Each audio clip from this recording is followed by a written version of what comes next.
नमस्कार, जय हिंद। आप सभी का स्वागत है। रिपोर्ट कार्ड का चक्कर आईएएस बनने के बाद में भी छूटेगा नहीं।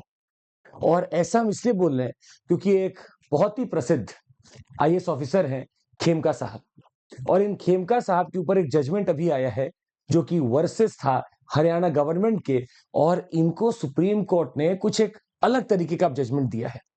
पर क्या स्कोर कार्ड वाकई में आईएएस को भी मिलता है? हर साल मिलता है? आइए चर्चा करते हैं। परफॉर्मेंस अप्रेजल रिपोर्ट, अगर सिविल सर्विसेज का कंडक्ट रूल्स देखा जाएगा और सिविल सर्विसेज का रूल्स देखा जाएगा, एक्ट 1951 कहा जाता है परफॉर्मेंस अप्रेजल रिपोर्ट हर साल चाहिए। और हर साल इस रिपोर्ट में अच्छा करने के लिए ना जाने लोग कितना ही एक्टिविज्म दिखाते हैं।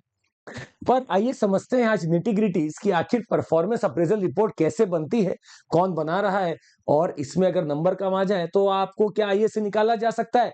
एंड तक सुनिएगा इस बात को समझने के लिए। खेमका साहब परेशान क्योंकि रिपोर्ट कार्ड को 3 लोग देते हैं। पहला है रिपोर्टिंग अथॉरिटी, जो कि नॉर्मली चीफ सेक्रेटरी हैं या फिर आपसे ऊपर के बॉस, वो रिपोर्टिंग अथॉरिटी है। दूसरे रिव्यूइंग अथॉरिटी, जो कि कोई मिनिस्टर हो सकते हैं या फिर सीएम किसी को डेलीगेट कर सकते हैं। और एक्सेप्टिंग अथॉरिटी, जो कि चीफ मिनिस्टर होते हैं नॉर्मली। अब ये रिपोर्ट का सिलसिला चालू होता है। रिपोर्टिंग अथॉरिटी एक रिपोर्ट बना के भेजती है जो कि अच्छे खासे पेजेस में होती है। रिव्यूइंग अथॉरिटी उसमें रिव्यू कर सकती है, अपने मार्क्स जोड़ सकती है, घटा सकती है। और फाइनल कॉल एक्सेप्टिंग अथॉरिटी का है, जो कि खुद चीफ मिनिस्टर होते हैं राज्यों के लिए। अच्छा, इन सब का रूल जो है वो परफॉर्मेंस अप्रेजल रिपोर्ट के सिविल सर्विसेज रूल्स एक्ट 1951 के एक सेक्शन में मिलता है जिसका नाम है 97B। और वहां से हमें पता चलता है कि कौन कैसे एक्सेप्ट करेगा, कौन कैसे नंबर पाएगा। सुनिए, आपका रिपोर्ट कार्ड भी आएगा। भी देखिए, हुआ यूं कि खेमका साहब को कुछ नंबर मिलने थे। अब इस नंबर का विरोध करते हुए ये कैट में पहुंचते हैं, जो कि आपका एडमिनिस्ट्रेटिव ट्रिब्यूनल है, या जितने आपके सेंट्रल अधिकारी हैं उनका एक ट्रिब्यूनल है, वहां पहुंचे। उस ट्रिब्यूनल में इनका सुनवाई नहीं हुआ। ये हाईकोर्ट पहुंचते हैं और हाईकोर्ट में जाके ये बोलते हैं कि देखो सर, मेरे रिपोर्ट में जो खट्टर साहब है, जो उस समय के चीफ मिनिस्टर थे, उन्होंने एक स्टेटमेंट दिया है जो कि बहुत गलत है। इस स्टेटमेंट को हटा लिया जाए क्योंकि ये परफॉर्मेंस अप्रेजल रिपोर्ट में मेरी छवि खराब कर रहा है। हाई कोर्ट भावना में बहते हुए जजमेंट देता है कि मुझे आप जैसे अधिकारियों को बचाना है। We will have to save you because you are such an integral person, और इसीलिए we are ordering to remove that part that the chief minister has included in your performance appraisal report. CAT ने मना कर दिया था कि नहीं हटाना है, पर हाईकोर्ट ने बोला हटाना है, तो ट्रिब्यूनल के तो ऊपर ही हाईकोर्ट। अब ये मामला पहुंचा सुप्रीम कोर्ट में, सरकार लेके पहुंची खेमका साहब के खिलाफ कि सर देखो, ये तो गलत हो रहा है। अब पहले कुछ चीजें यहां समझिएगा। नंबरों की बात की जा रही है। इनको नंबर दिया गया था चीफ सेक्रेटरी द्वारा 8.82, जिसको बढ़ाकर जो वहां के साइंस एंड टेक्नोलॉजी के मिनिस्टर हैं अनिल विज साहब, इन्होंने 9.92 कर दिया। और खट्टर साहब ने, जो कि चीफ मिनिस्टर थे उस समय, इन्होंने उसको 9 में बदल दिया। अब ये थे फाइनल एक्सेप्टिंग अथॉरिटी जिन्होंने 9.92 को 9 कर दिया। इसी के खिलाफ खेमका साहब पहुंचे थे हाईकोर्ट, और हाईकोर्ट ने बोला बिल्कुल आप जैसे अधिकारी हमें चाहिए और हमें आपको बचाना पड़ेगा। आपको हम वापस से वो स्टेटमेंट हटाते हैं ताकि इनका 9.92 वाला स्टैंड कर सके। आइए समझते हैं कि अप्रेजल के लिए आखिर इतनी मारामारी क्यों। हर साल आपका अप्रेजल होगा, आपका ठीक सीनियर आपका रिपोर्टिंग अथॉरिटी है, और वो अप्रेजल के ऊपर डिपेंडेंट है आपका अलाउंस। यहां तक कि डियरनेस अलाउंस जो आपको मिलेगा वो आपके अप्रेजल के ऊपर डिपेंडेंट है। आपके ऊपर प्रमोशन का इतना प्रेशर है, और प्रमोशन देखा जाता है हर बैच में अलग अलग लोगों का अलग अलग हिसाब से प्रमोशन होता है। उसके पीछे की जिम्मेदारी अप्रेजल रिपोर्ट की है। कुछ लोगों का आउट ऑफ द टर्म भी प्रमोशन किया जाता है, उसकी जिम्मेदारी भी अप्रेजल रिपोर्ट की है। और लास्ट में आपकी पोस्टिंग, कई बार अधिकारियों की पोस्टिंग उनका अप्रेजल रिपोर्ट के कारण बड़ी सॉलिड जगह भी होती है और कई बार नहीं भी होती है। पर नॉर्मल रूल क्या है ये भी समझिएगा। नॉर्मल रूल आज तक जो देखा गया है, और बड़े बड़े जितने चीफ सेक्रेटरी जो रिटायर हुए हैं उनका कहना है कि नॉर्मल रूल 9 नंबर तो हर किसी को मिल रहा है। एक्सेप्शनल नंबर 9.1, 9.2, 9.3 हर कोई लेकर जा रहा है। तो भेद क्या रह गया? भेद वही पॉइंट का चल रहा है। तो इसके लिए अधिकारी बड़ा मशक्कत करते हैं, अपने टारगेट्स को पूरा करते हैं, दिन रात जी हजूरी करते हैं। चीफ सेक्रेटरी की ये भी एक आया था, तमिलनाडु के चीफ सेक्रेटरी, वो रिटायर हुए, उन्होंने कहा कि इस सिस्टम को बदलो, इस सिस्टम में जी हजूरी ज्यादा है, मेरिट कम है।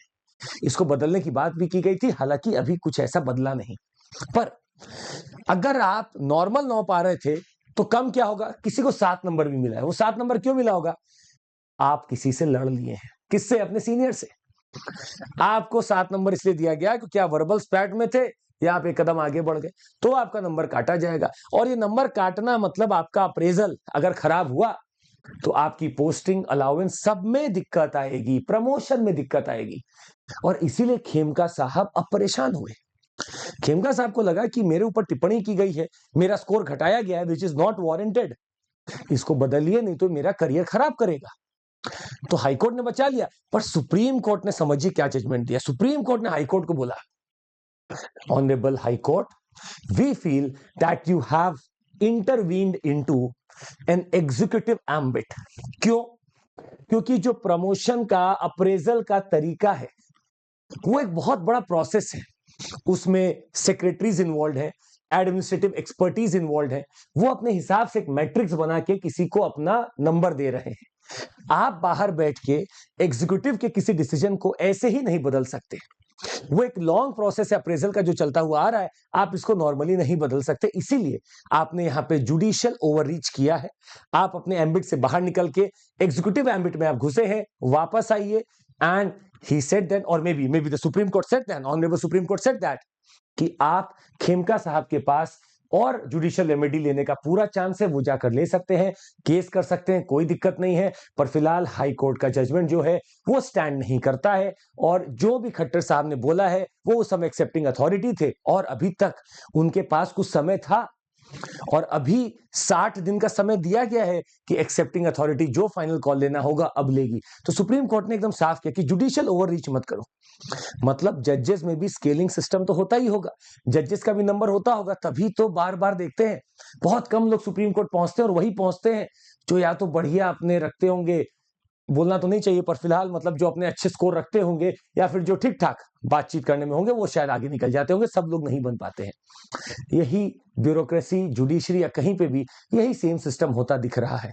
तो ऐसा नहीं कि सस्पेंड कर दिया जाएगा, नौकरी मिली रहेगी, नौकरी चलेगी, पर यही है कि दूर कहीं बैठे रहेंगे, प्रमोशन हो नहीं रहा है, अप्रेजल हो नहीं रहा, और फिर धीरे से सरकार आके बोलेगी वॉलंटरी रिटायरमेंट ले लो। और ये होता है आखिरी कदम जब वॉलंटरी रिटायरमेंट की बात होने लगे। तो ये सब एक रूल के तहत हो रहा था जो आपके सामने हमने को रखने की कोशिश की। अगर आपको पसंद आया तो जरूर लाइक, सब्सक्राइब और शेयर जरूर करिएगा। पर आप हमारे साथ जुड़ना अगर चाहते हैं, और जुड़िए क्यों, अच्छा करने के लिए जुड़िए। आप पैकेज ले सकते हैं हमारे साथ, CMC is my code, CMC। और सब कुछ छोड़ के आप पहले ऐप डाउनलोड कर लीजिए। ऐप में आप जाते हैं, हमको ढूंढिए, हम आपके लिए बहुत सारे सेशंस लेकर आते हैं, ज्योग्राफी, एसे, करंट अफेयर्स, एनवायरमेंट। जाके देखिए, आपको पसंद आएगा। प्लस हमारा 50% ऑफ अभी चल रहा है, आपके लिए बहुत बड़ा अपॉर्चुनिटी है। 6 महीने का एक्सटेंशन हम आपको दे रहे हैं, तो आप जो भी पढ़ रहे हैं उसको लगातार पढ़ते रह सकते हैं for 6 more months। Online classroom English medium में भी स्टार्ट हो चुका है, आप उसमें भी जुड़ सकते हैं। The date is now 16th of March, tomorrow it is starting. And we have started with our foundation batch जो कि 25 के लिए है, मार्च 8 से चालू है। और हमारा सुबह DNA होता है, डेली न्यूज एनालिसिस, इसी चैनल पर सुबह 6:45 पे आप लाइव रहिए हमारे साथ, मजा आएगा आपको। That would be all from my side. Thank you so much, take care, Jai Hind.